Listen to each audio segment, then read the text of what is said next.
แดดๆเลยก็ได้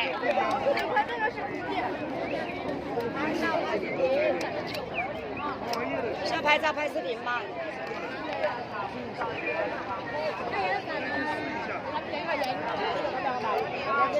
还要三，还要三。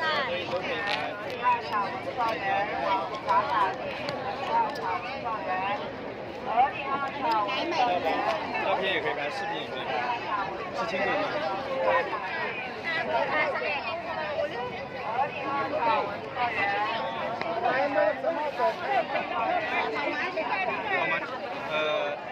？40。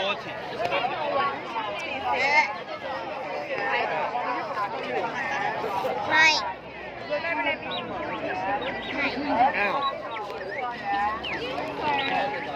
照片吗？照片。罗拉医生员。罗拉医生员。20รูปต้องวิดีโอด้วยเหรอ这个是视频。啊，照片。视频多少钱？视频。14. Video 14. 14. 14 yuan. Yeah, 14 yuan. 14 yuan. And I'm gonna get 20 photos. 20 photos. ใช่ไหม Okay. 20. 20. Okay. ใช่บอกว่า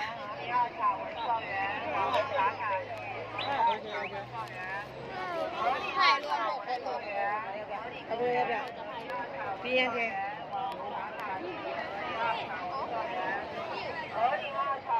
你也可以可以。然后我接下来说的话翻译成泰语，然后把这个翻译成英语。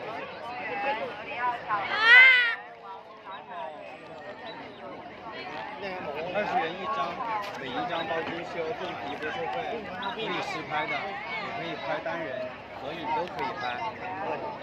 แต่เน้นที่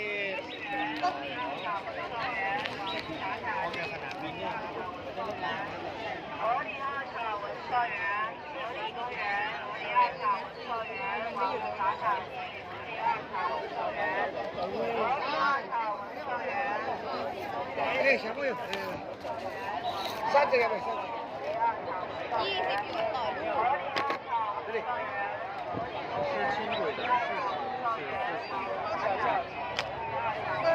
宾馆，关老宾馆。宾馆，关老宾馆。20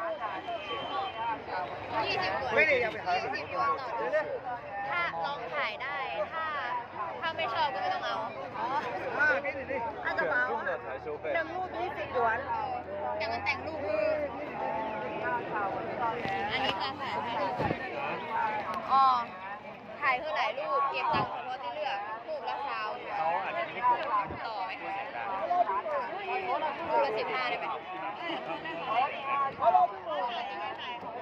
ถ่ายหลายคนได้ไปดูถือน้องเก็บโทรศัพท์จะตกหายก็ไปยืน